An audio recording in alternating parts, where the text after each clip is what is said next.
आज एक बहुत सुंदर ध्यानाकर्षण हुआ एक मैसेज से कि हम आनंद को जीने की बजाय उसके कारणों से चिपक जाते हैं, और जिस कारण से वो सो कॉल्ड आनंद हमें मिला था, जो कि पूरी तरह से टेम्पररी था, उस कारण को बार बार रिपीट करते हैं और इसको ही जीवन में सुख पाने की क्रिया समझते हैं।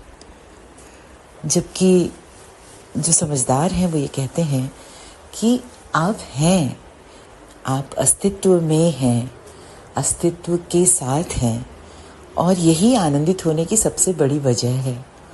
जैसे एक पेड़ है, वो खुश है जहाँ है, जैसा है, झूमता है, लहराता है, ठंडी गर्मी बरसात हर मौसम को एक्सेप्ट करता है, स्वीकार करता है।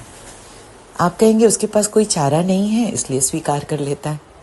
मैं कहूँगी कि उसको ये पता है कि सुख क्या है, आनंद क्या है, इसलिए हर मौसम में वो खुश रहता है, हर चीज़ को, अपने वातावरण को वो एक्सेप्ट कर लेता है।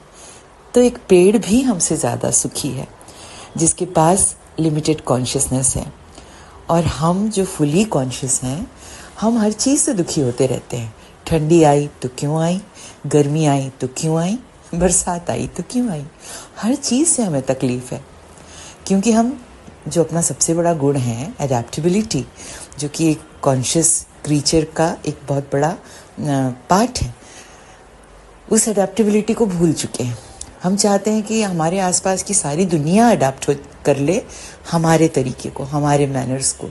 हम जैसा चाहते हैं वैसा सब कोई बन जाए, न कि जैसे सब हैं या जैसा वातावरण है वैसे हम बन जाएं।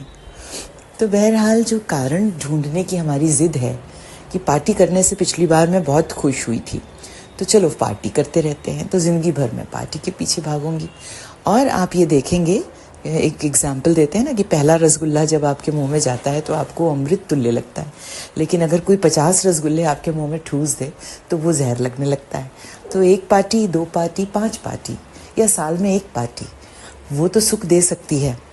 वो भी इसलिए कि उसमें आप लोगों से मिलते हैं और कुछ ख़ास चीज़ें जो आपको पसंद हैं, एक बहुत ही अपने कंफर्ट जोन में रहते हुए आप उन चीज़ों को एंजॉय करते हैं और इसे आपने सुख की तरह देखा।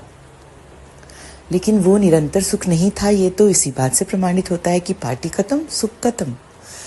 तो ऐसी ट्रांजिएंट चीज़ों के पीछे भागते भागते हम सुख और आनंद की परिभाषा ही भूल गए हैं। जैसे अगर मैं अपने बारे में सोचूं तो मेरे लिए सुख ये है कि जब मैंने कुछ क्रिएट किया, अपनी क्रिएटिविटी का दरवाज़ा खटखटाया और उसमें से कोई विचार निकल कर आया, कोई कविता निकल कर आई, कोई गद्य निकल कर आया, कुछ मैंने क्रिएट किया, तो वास्तव में देखा जाए तो मैं इतनी खुश हो जाती हूँ कि फिर डोपामाइन एक्सेस में हो जाता है। दूसरा कि जब मेरे पास कोई काम नहीं होता, वो जो कहा है ना गुलजार ने, दिल ढूंढता है फिर वही फुर्सत के रात दिन, बैठे रहें तसव्वुरे जाना किए बगैर। कहीं नहीं जाना है, कुछ नहीं करना है। ये मेरे लिए हॉलीडे का परफेक्ट डेफिनेशन है। कहीं नहीं जाना है, कुछ नहीं करना है, कुछ नहीं पाना है।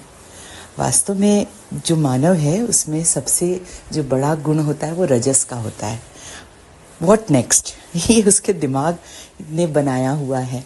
उसका दिमाग कहता है कि अगर तुम कुछ नहीं कर रहे हो तो तुम फालतू हो चुके हो, और अपने फालतू हो जाने के डर से हम हमेशा दिस और दैट कुछ ना कुछ करते रहते हैं, अपने आप को उलझाए रखते हैं, और ये मीनिंगफुल नहीं होता है। हमेशा हम मीनिंगफुल चीज़ों में उलझे रहें तो हमें तृप्ति मिलनी चाहिए, संतुष्टि मिलनी चाहिए।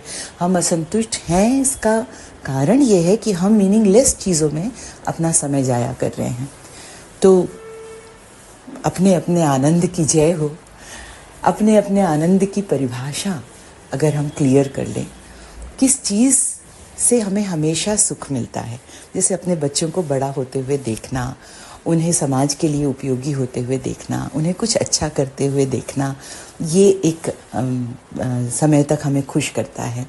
लेकिन उसमें हम अपने आप को भूल जाएं कि मैं अब ग्रो हो रही हूँ कि नहीं, मैं अपनी उपयोगिता साबित कर रही हूँ कि नहीं, क्योंकि हम और हमारे बच्चे दो अलग अलग यूनिट हैं। उनका एक जीवन है और एक हमारा जीवन है। उपयोगिता दोनों की अलग अलग है, इसलिए वो दो है, वरना एक से ही काम चल सकता था। तो ये कुछ प्रश्न हैं और आनंद की खोज में आप भी हम सब साथ चलें, इसी आशा के साथ। नमस्कार।